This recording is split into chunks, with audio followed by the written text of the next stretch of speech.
तुझा प्रॉब्लेम काय आहे युवराज? माझा प्रॉब्लेम हा आहे की मला इथे कोणी सिरियसलीच घेत नाहीये. इथे सगळ्यांना फ्रीडम फक्त रूल्स युवराज खांडेकरसाठी आहेत. दुसऱ्या कोणी काही चूक करू दे त्यांना माफ केलं जातं, पण युवराजने चूक केली युवराज वाईट, युवराज प्रॉब्लेमॅटिक. अरे बाकीच्यांच्या पण चुका आहेत ना, त्या कोणाला दिसत नाही. कोणाची काय चूक आहे ते आपण नंतर बघू. का नंतर? दया काकांना शोधणं आता माझ्यासाठी जास्त महत्वाचं आहे. युवराज प्लीज माझे पेशन्सना टेस्ट करू नकोस. दया काकांच्या शोधण्यात मदत करणार असशील तर कर, नाहीतर स्टे आउट ऑफ दिस. आधीच खूप प्रॉब्लेम आहेत माझ्यासाठी, प्लीज प्रॉब्लेम वाढवू नकोस. प्लीज कृपा कर माझ्यावर.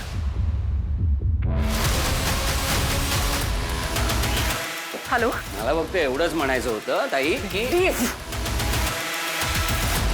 हां काका. हां नाही काही नाही. Hello sorry. हा ऐका, माझे दया काका आहेत बाबा सॉरी आपले केदारचे बाबा मिसिंग आहेत. तर काय हा हॅलो. हां काका, दया काकांची भेट झाली का तुमच्याशी आत्ता तेवढ्यात?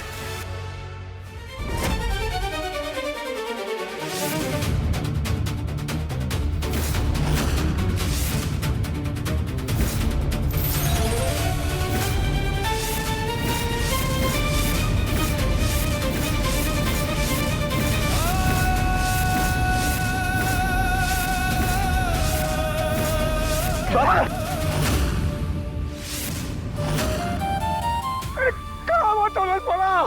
पण जगण्याचं काही एका ठिकाण नाहीये.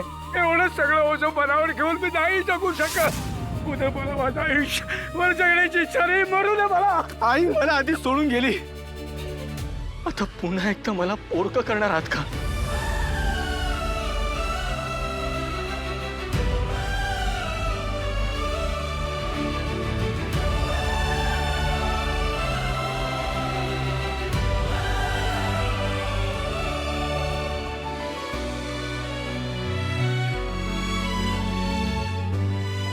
एकदा बाबा म्हणे, बाबा बाबा ना.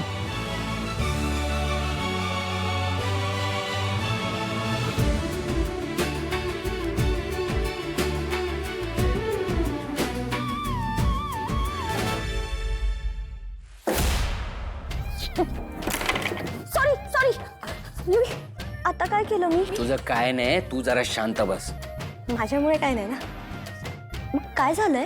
ती कौशिकी खांडेकर एव्हनिंगची सीईओ, खूप मोठी पत्रकार आहे ना, शिकलेली. मेंदू कुठे? इकडे गुडघ्यात आहे तिचा. आज पण केदार तारिणीचं कौतुक केलं का? मग दुसरं काय येतं तिला? तेवढंच जमतं. मी काय बोलायला गेलो की मी वाईट, मी प्रॉब्लेम्स क्रिएट करतो. ते चांगले का? ते दयानंद खांडेकरला शोधायला गेलेत ना, म्हणून ते चांगले. अरे पण प्रॉब्लेम झालेत कोणामुळे क्रिएट ते बघा ना आधी. ही पत्रकारिता करणार आहे, ही पत्रकार आहे. हिला काय चांगलं, काय वाईट, काय चुकीचं, काय बरोबर, कोण आपलं कोण परक हे कळत नाही. ही पत्रकारिता करणार आहे, ही जगाला सत्य दाखवणार आहे. युवी, तुला सांगते, ही तारिणी आहे ना पहिल्यापासून अशीच आहे. अरे तिला ना सगळ्यांच्या गुडबुक मध्ये यायचं असतं. तो झोलर पण काही कमी नाही केदार. आधी बोलतो मला त्या दयानंद खांडेकरची बोलायचं नाही, मला त्याचा चेहराही बघायचा नाही. अरे मग शोधायला का गेलायस? मग सापडला चुकून तर करणार का नाही? बोलायचं नाही तर काय करणार काय त्याला भेटून तू? डबल ढोलकी हा केदार, दोन्ही बाजूने वाचतो आणि हे घरचे नाचतायत त्याच्या तालावर मस्त. युवी, मला मनापासून काय वाटतंय सांगू? हा सगळा ना या दोघांचा ट्रॅप आहे आणि घरातले एक एक करून गायब होणार आहेत. आधी तुला सांगू गायब करायला?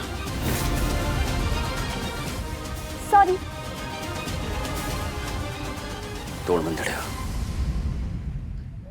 सावकाश सावकाश बाबा. हे आणि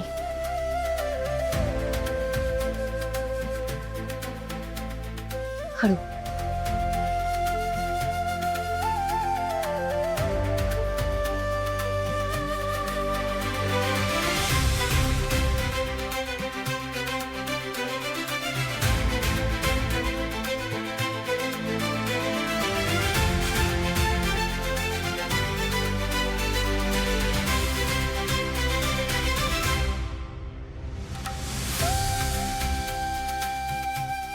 कौशिकी ताई.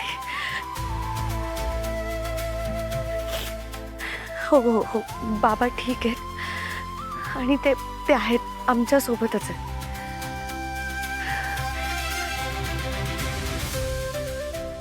हो हो आम्ही लवकरच त्यांना घरी घेऊन येतो. हो ते व्यवस्थित आहेत. मगाशी तुम्हाला बाबा म्हणालास, चुकून म्हणालास. नाही चुकून नाही, मनापासून म्हणालो. सॉरी, मी आतापर्यंत तुमच्याशी खूप वाईट वागलो, वाटेल ते बोललो, तुमच्यावर कायम संशय घेतो. तुमची बाजू मी कधी ऐकूनच नाही घेतली. खरंच सॉरी. नाही रे बाळा, तू माझी माफी मागू नकोस. अरे चूक तर माझ्याकडनं झाली आहे. अन्याय तर मी केलाय तुझ्यावर आणि देवकीवर. खूप अन्याय केलाय मी. एवढे दिवस तुम्ही माझं चुकीचं वागणं सहन केलं. मी कायम तुम्हाला माझ्या आईचा गुन्हेगार मानत आलो, पण तुम्ही बाबा म्हणून कायम मला समजून घेत आलात.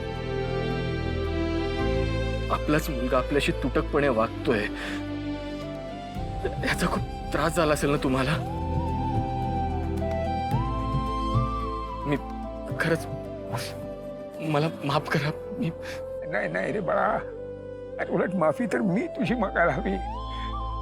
मी तुझ्यावर खूप अन्याय केलाय, तुझ्यावर देवकीवर खूप अन्याय केलाय मी. तुझ्या तोंडून फक्त तुझ्या आईवरचं प्रेम व्यक्त होत होतं, बाकी काय. खरंच मला माफ कर. नाही, तुम्ही चांगले आहात. आई असं मला कायम सांगायची.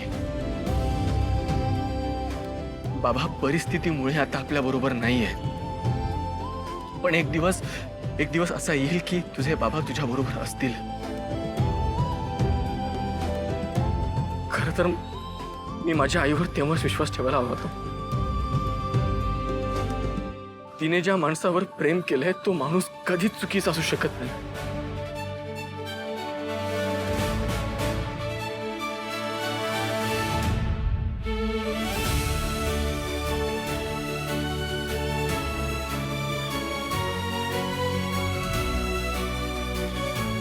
आज एक मित्र म्हणून नाही, एक बाप म्हणून तुझ्या खांद्यावर हात ठेवतोय. चालेल ना तुला?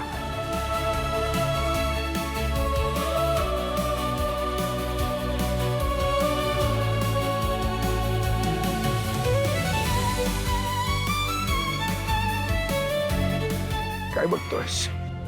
चंद्र,